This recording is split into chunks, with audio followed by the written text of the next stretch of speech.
48 గంటల్లో సిద్ధార్థ కిడ్నాప్ చేసిన వరలక్ష్మితో సహా తనకు తానుగా కోర్టులో లొంగిపోకుంటే బాంబు బ్లాస్ట్ కేసులో జైలు నుంచి తప్పించుకున్న కేసులో వరలక్ష్మిని కిడ్నాప్ చేసిన కేసులో అతన్ని మోస్ట్ వాంటెడ్ క్రిమినల్ గా భావించి అతని మీద షూటెడ్ సైట్ ఆర్డర్స్ జారీ చేస్తామని హైకోర్టు ఇవాళ హెచ్చరించింది.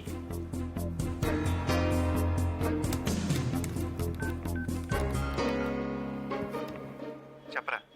48 గంటల లోపల లొంగిపోతే కనిపిస్తే కాల్చేమని హైకోర్టు ఆర్డర్స్ పాస్ చేసింది. ఆ బాంబ్ బ్లాస్ట్ గురించి వివరాలు తెలుసుకున్నారా? నానిగాని అడ్డం పెట్టుకున్న పప్పు యాదవ్ గాడే మనల్ని కేసు ఇరికించాడు.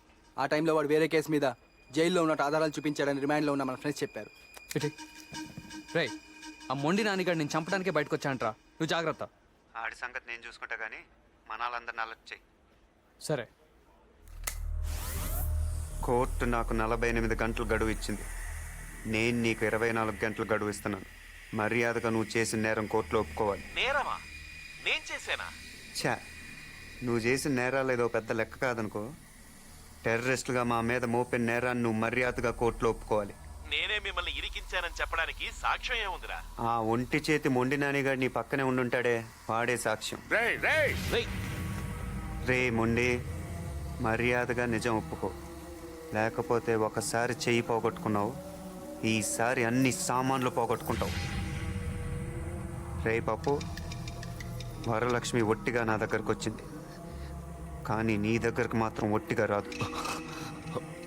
10 మందికి మంచి చేయటం కోసం నీలాంటోడికి చెడు చేయటానికి కూడా వెనకాడు.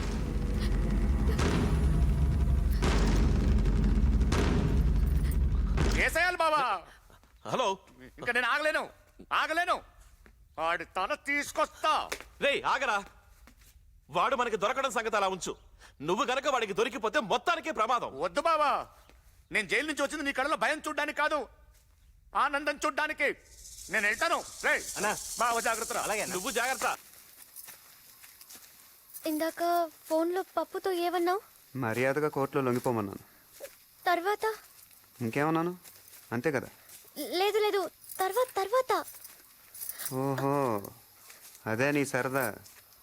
ఒప్పుకోపోతే వరలక్ష్మి ఒట్టిగా రాదన్నాను. అంటే 6వ క్లాస్ పాస్ అయ్యావు, ఆ మాత్రం తెలీదా?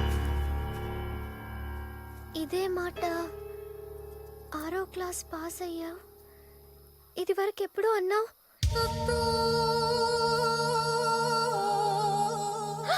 అంటే ఈసారి నిజంగా అన్నంత పని చేస్తావా? నిజంగా అంటే అబద్ధంగా ఏమైనా చేశానా? లేదు లేదు, ఏం చేయలేదు. నువ్వు మరీ అంత చెడ్డోడివి కాదు కదా. మరీ అంత మంచోడిని కూడా కాదు. అంటే అంటే 10 మంది మంచి కోసం మంచోడిని కాదనిపించుకోవటానికి కూడా వెనకాను. కొంచెం కన్ఫ్యూషన్ గా ఉంది, అర్థమయ్యేలా చెప్తావా? ఇప్పుడు నన్నేం చేస్తావు? నువ్వు అనుకున్న పనే చేస్తాను, దానికోసమే చూస్తున్నా.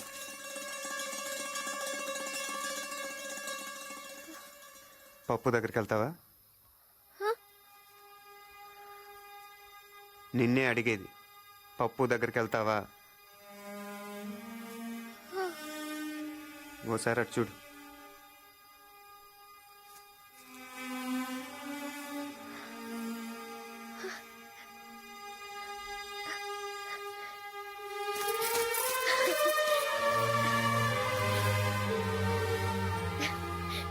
నాకు ముందు నుంచి అనుమానంగానే ఉంది నువ్వు మంచోడివేనని.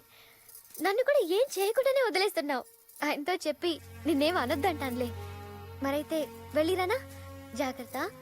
మీ ఫ్రెండ్స్ అందరినీ అడిగానని చెప్పు. ఇప్పటికైనా ఒప్పుకుంటావా ప్రేమ ఎంత గొప్పదో? ఏదో చెప్తుంటావు, ప్రేమ దోమ వంకాయ ఇవేగా. చూసావా దాని పవర్ ఏంటో? నీలాంటోని సైతం మార్చేస్తుంది. అయినా అసలు నువ్వు ప్రేమ అనేదే లేదంటావు కదా. ఒప్పుకుంటున్నాను వరలక్ష్మి, ప్రేమ అనేది ఉంది, మరెక్కడో లేదు, ఇక్కడే నిలువెత్తు రూపంలో నీలోనే కనిపిస్తుంది. నీ ప్రేమను చూసి అందరూ గర్వపడాలి వరలక్ష్మి, జాలి పడకూడదు. పప్పు యాదవ్ ఒక గూండా, ఒక రౌడీ. ఇవాళ అతను చేసే తప్పులకు అతను ఒక్కడే బాధ్యుడు. రేపు అతను చేసుకుంటే నువ్వు కూడా భాగం పంచుకోవాల్సి వస్తుంది. నీలాంటి అమాయకులు ఆ గుండాలకు బలైపోయినా మా లక్ష్యం నెరవేరినట్టే. ఒక్కసారి ఆలోచించి వరలక్ష్మి, కావాలంటే మీ ఊళ్ళో మీ బామ్మ దగ్గర నేను వదిలిపెడతాను. గోదావరి దాటొచ్చిందండి, గోదావరి అంత లోతుగా ఆలోచించు.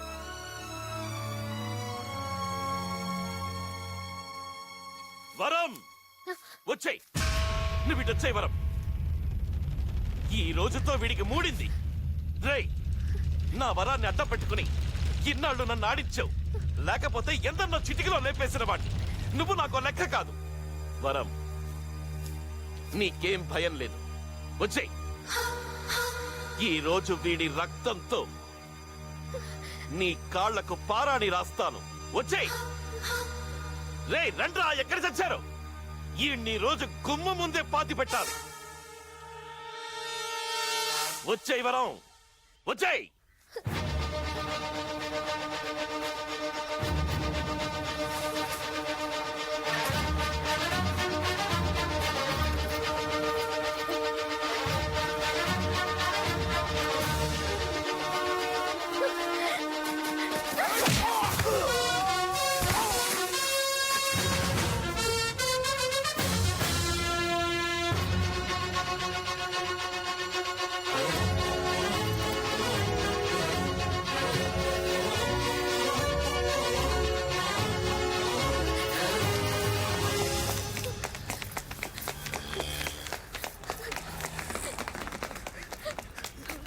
ఏయ్, రావే.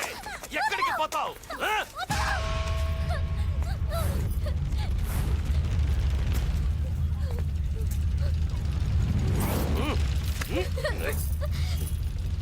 రేయ్, దీని కళ్ళ ముందే ఇది ప్రాణాలు తీయండిరా.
ఏయ్, వద్దు.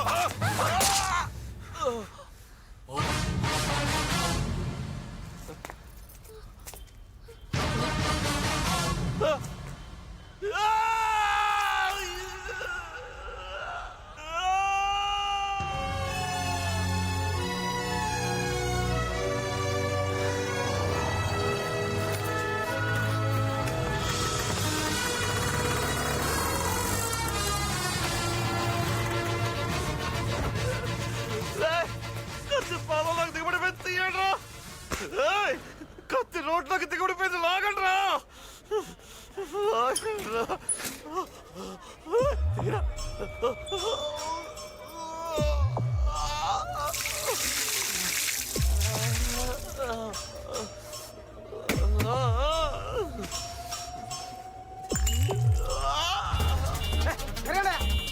నీకే చెప్పేది, వెళ్ళండి.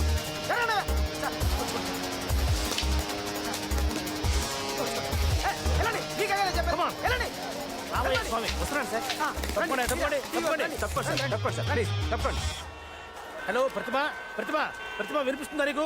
లైవ్ టెలికాస్ట్ అంతా రెడీయేనా? ప్రేక్షకులకు విజ్ఞప్తి, వరంగల్ పట్టణంలో హోంమంత్రి పప్పు యాదవ్ గారి కాల్లో కత్తి గుచ్చుకున్న సంఘటన ఇక్కడ సంచలనం సృష్టిస్తోంది.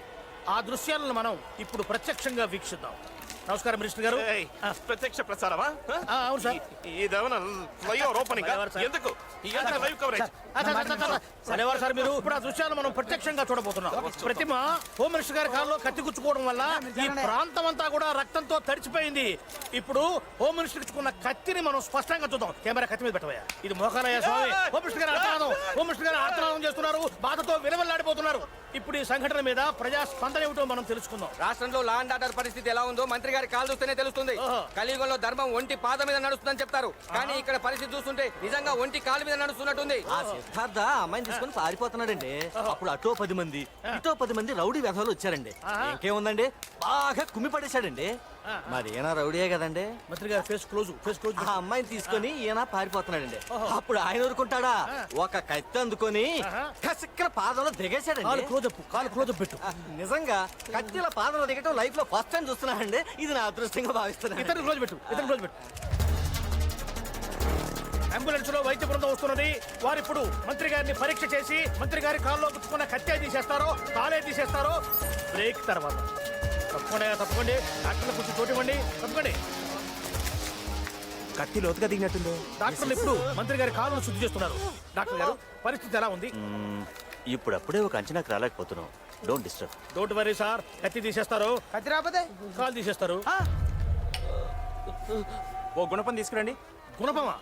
ఓహో, ఇప్పుడు గుణపం తీసుకొని మంత్రి గారు సిద్ధార్థ మీద పగ తీర్చుకోవడం కోసం బయలుదేరబోతున్నారు. అది పగ తీర్చుకోవడానికి కాదండి, మట్టితో సహా కాలు తీయడానికి. ఓహో, ప్రతిమ ఇక్కడ ఒక చారిత్రాత్మక సంఘటన చోటు చేసుకోబోతున్నది. ఇప్పటి వరకు మనకు వరంగల్ అంటే కేవలం కాకతీయులు మాత్రమే గుర్తొచ్చేవారు. కానీ ఇక నుంచి గోన గన్నారెడ్డి వారసుడైనటువంటి సిద్ధార్థతో పాటుగా ఇప్పుడు మొత్తం మట్టి గడ్డతో పాటు ప్రకటించబడబోతున్నటువంటి హోంమంత్రి పప్పు యాదవ్ గారి కాలు కూడా చరిత్రలో చోటు చేసుకోబోతున్నది. ఈ కాలే కాలు, ఈ అదృష్టమే అదృష్టం. ఇదంతా కళ్ళారా చూస్తున్నటువంటి మనం కూడా అదృష్టవంతులమే. కత్తి తీసేస్తే కాలు చరిత్రలో ఉంటుంది, కాలు తీసేస్తే కత్తి చరిత్రలో చోటు చేసుకుంటుంది. కత్తో కాలో కాసేపట్లో హాస్పిటల్లో చేరబోతుంది. అప్పటి వరకు చిన్న బ్రేక్. ఎంత పని అయిపోయింది బావా. నీ కళ్ళలో ఆనందం నింపుదామనుకుంటే నీ కాళ్ళు కత్తి దింపుతాడా? రా, ఇప్పుడు నేను చూపిస్తా ఆడికి మొండినానంటే ఏంటో అని. బాంబులతో ఆడు బద్దలు బద్దలు. మీ ఊరు వెళ్ళడానికి అన్ని ఏర్పాట్లు చేసి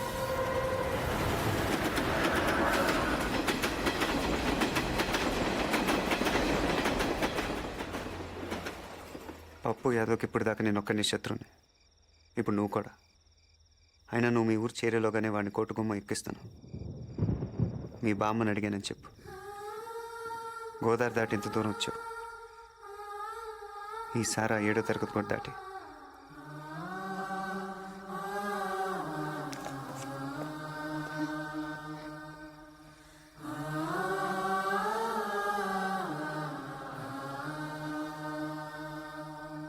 అయితే హాస్పిటల్లో మన మెడికల్ అందరినీ అలర్ట్ చేయండి. కాల్ పరిస్థితి ఏంట్రా? మొన్న నీకు ఎక్కడున్నాడో తెలిసింది. పదండి.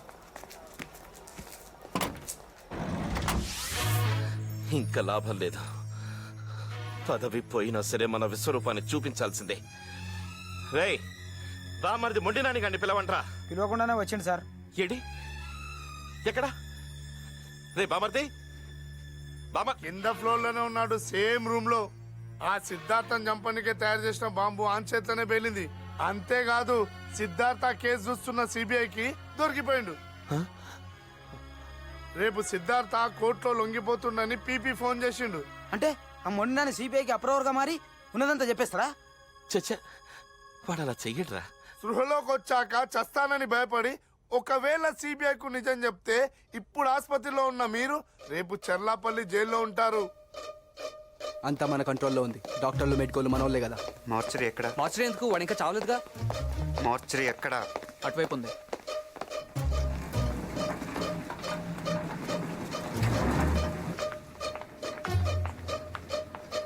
వీడి అచ్చం మొండానికి పర్సనాలిటీయే. తాగి అరెస్ట్ చేస్తున్నాడని పెళ్ళమే చంపేసిందంట. బాడీయే కాదు, బయోగ్రఫీ కూడా సూటే. అంత క్లియర్గా రావచ్చా? ఐసీ ఎక్కడ? అటు నుంచి లెఫ్ట్.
నీ బావ కళ్ళలో ఆనందం చూడాలనుకున్నావు, ఆడ నీ కళ్ళల్లో చావు చూడాలనుకుంటున్నాడు.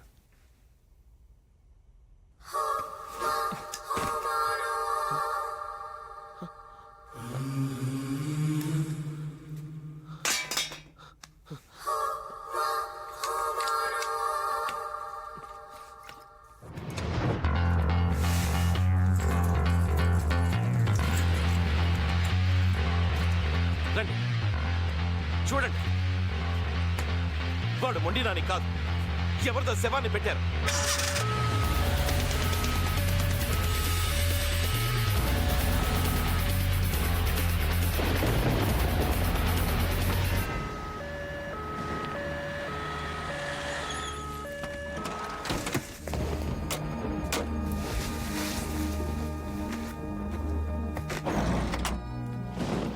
వరలక్ష్మి వెళ్ళిపోయింటుందంటావా? ట్రైన్ బయలుదేరే ముందు మన వాళ్ళు ఫోన్ చేస్తా అన్నారు. వర్షం పడుతోంది, ట్రైన్ లేటో ఏమో.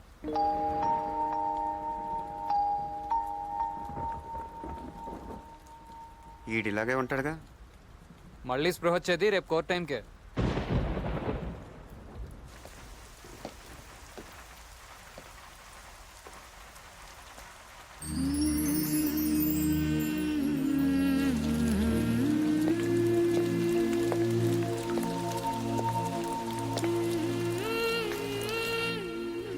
ప్రేమ లేదు, దోమ లేదు, ఒట్టి వంకాయ.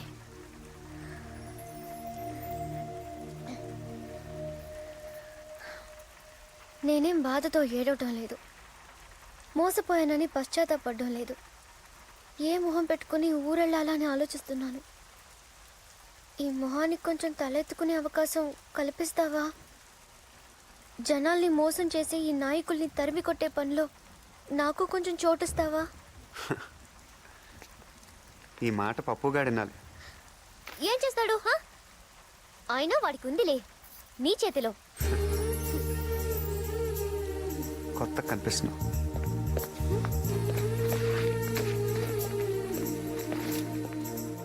పదా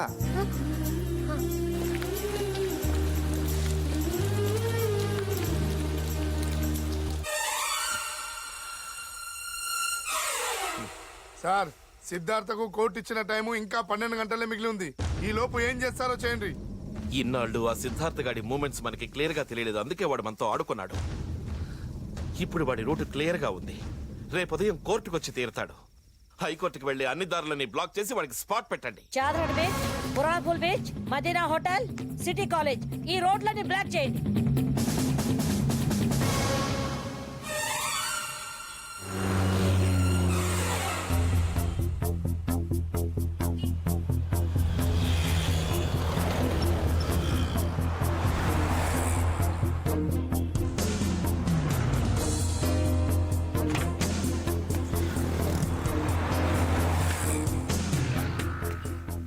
యువత రాజకీయాల్లోకి రావాలి అన్న నినాదంతో ముందుకొచ్చి హోమ్ మినిస్టర్ పప్పు యాదవ్పై బాంబు దాడి చేసి ఆపై అతనికి కాబోయే భార్యను కిడ్నాప్ చేసి రాష్ట్రంలో సంచలనం సృష్టించిన నిందితుడు చెరుకూరి సిద్ధార్థకు లొంగిపోవటానికి హైకోర్టు ఇచ్చిన గడువు మరో 10 నిమిషాల్లో ముగుస్తుండగా కోర్టులో హాజరు కావలసిన సిద్ధార్థ ప్రస్తుతం మన స్టూడియోలో ఉన్నారు. ఇందుకు దారితీసిన పరిస్థితులను అతని మాటల్లోనే ఈ ప్రత్యక్ష ప్రసారంలో తెలుసుకుందాం.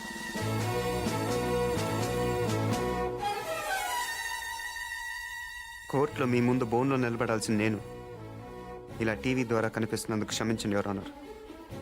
నేను కోర్టుకు వచ్చేలోగానే నిజాన్ని చంపేయడానికి పప్పు యాదవ్ తన మనుషుల్ని పురమాయించాడు. ఇలాంటి పరిస్థితుల్లో న్యాయం చచ్చిపోకూడదనే ఉద్దేశంతో విచారణ వీడియో కాన్ఫరెన్స్ ద్వారా జరపమని వేడుకుంటున్నాను. ప్రొసీడ్. 2001 సవరణ దృష్టిలో పెట్టుకుని నాకున్న విశేష అధికారాలతో అనుమతిస్తున్నాను. మీరేం చెప్పదలుచుకున్నారు? శ్రీశ్రీ గారు అన్నట్టు ఈ దేశం ఎముకలు కుళ్ళిన వయసు మళ్ళిన సోమరపోతులది కాదు, మాది. ఈ దేశం స్విస్ బ్యాంకులో డబ్బులు దాచుకోవటానికి దేశాన్ని తాకట్టు పెట్టే రాజకీయ నాయకులది కాదు, మాది. ఈ దేశం పోలీసుల చేతిలో ఉండాల్సిన తుపాకుల్ని ఫ్యాక్షనిస్టుల చేతిలో పెట్టి రౌడీ రాజ్యం చేయిస్తున్న హత్య రాజకీయవాదులది కాదు, మాది. ఈ దేశం తండ్రి చేస్తే కొడుక్కి, భర్త చేస్తే భార్యకి, అన్న చేస్తే తమ్ముడికి సీట్లు ఇచ్చే అవకాశవాద పార్టీలది కాదు, మాది. మా యువతరానిది. అని ఎలాంటి భూమి మాకు అప్పచెప్పాలనుకుంటున్నారు? రెండో ప్రపంచ యుద్ధంలో అణుబాంబులు పడిన తర్వాత పనికి రాకుండా పోయిన హిరోషిమా నాగసాకి లాంటి భూమిన? కురుక్షేత్ర యుద్ధం తర్వాత ధర్మరాజుకు వచ్చిన నెత్తటి భూమిన? వద్దో, మాకొద్దు. మాకు సుజలాం సుఫలాం సస్యశ్యామలంగా కనిపించే భారత భూమి కావాలి. ఆ భూమి మాకు మిగలనిస్తారా? విదేశీయులకు అమ్మేసి మా నేల మీద మమ్మల్ని పాలేరు చేస్తారు. ఒకప్పుడు చేలో వరేస్తే ఇంత ఆదాయం వస్తుందని, పళ్ళ తోటలైతే ఇంత లాభం వస్తుందని అందరూ ఆశపడేవారు. రాజకీయాల్లోకి వస్తే దిమ్మ తిరిగిపోయే ఆదాయం వస్తుంది అనుకుంటున్నారు. ఒకప్పుడు పోలీసులను చూస్తే సామాన్యుడికి భయం, ఇప్పుడు పొలిటికల్ లీడర్స్ని చూస్తే పోలీసులకు భయం. రౌడీలు, గూండాలు చేరి రాజకీయాలను రణరంగంగా మారుస్తున్నారు. సామాన్యులు రాజకీయాల్లో అడుగు పెట్టాలంటే భయపడుతున్నారు. ఇలాంటి పరిస్థితుల్లో ప్రజలకు సేవలు చేయాలనుకునే విద్యార్థులు, మేధావులు, సంఘ సంస్కర్తలు ఏ ధైర్యంతో రాజకీయాల్లో అడుగు పెడతారు? ఈ దేశాన్ని ఎవరు ముందుకు నడిపిస్తారు? తన జీవితం ప్రజాసేవకే అంకితం అంటూ బిడ్డలను కూడా కనకుండా కడదాకా ప్రజాసేవకి అంకితమైన ఒక పుచ్చలపల్లి సుందరయ్య కావాలి. కట్టు బట్టలు తప్ప కార్లు, మేడలు ఆశించిన ఒక వావిలాల గోపాలకృష్ణయ్య కావాలి. ఈ దేశానికి 2 సార్లు ప్రధానమంత్రిగా పనిచేసిన సొంత ఇల్లు కూడా సంపాదించుకొని గుల్జారీలాల్ నందా కావాలి. శ్యామ్ ప్రసాద్ ముఖర్జీ, బిఆర్ అంబేద్కర్, లాల్ బహదూర్ శాస్త్రి, అబుల్ కలాం ఆజాద్, కామరాజ్ నాడార్, ప్రకాశం పంతులు, వీళ్ళు కావాలి. సామాన్యంగా యువతరం దారి తప్పిందంటారు. నిజానికి దారి తప్పింది రాజకీయం. దాన్ని యువతరం దారిలోకి తెచ్చుకోవడానికి చేసిన ఈ ప్రయత్నం మాది ఎవరన్నారు? ప్రస్తుత రాజకీయాల్లోని లోపాలను ఎత్తి చూపించావు, కానీ నువ్వు చేసిన పని ఎలా సమర్థించుకుంటావు? నేను జైలు నుంచి పారిపోయి ముళ్ళును ముళ్ళుతోనే తీయాలని తీవ్రవాదం కాలేదు. సరైన సమయంలో సహాయం అందక నిరాశలైపోయిన వాళ్ళకి న్యాయం జరిగేలా చేశాం. అంతేకాదు, న్యాయస్థానం మీద ఉన్న గౌరవంతో ఒక పౌరుడిగా సాక్ష్యాలు సంపాదించాను. ఏమిటా సాక్ష్యాలు? ముండి నాని, ఎంత పని చేసావు బావా.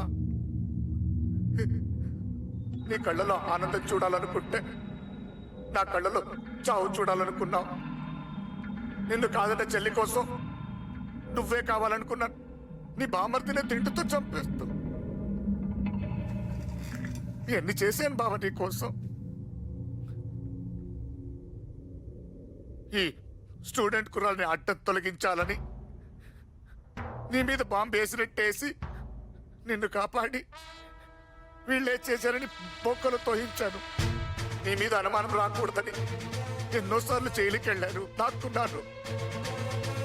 సిద్ధార్థ వాళ్ళ స్నేహితుల వల్ల ప్రజలకి ఎంత మంచి జరిగిందో ప్రత్యక్షంగా చూడగలిగాను.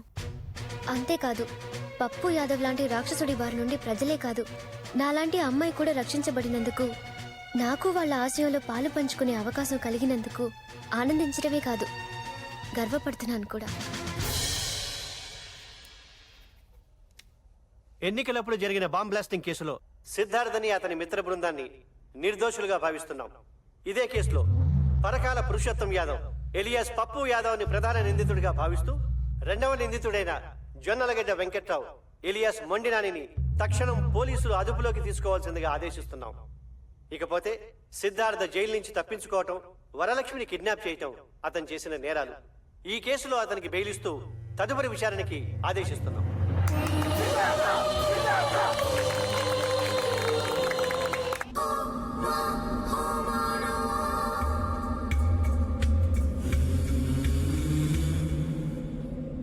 ఇది నా ఒక్కడి గెలుపు కాదు, మనందరి.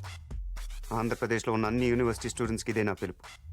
రండి, రాజకీయ గూండాల్ని తరిమి తరిమి కొడదాం.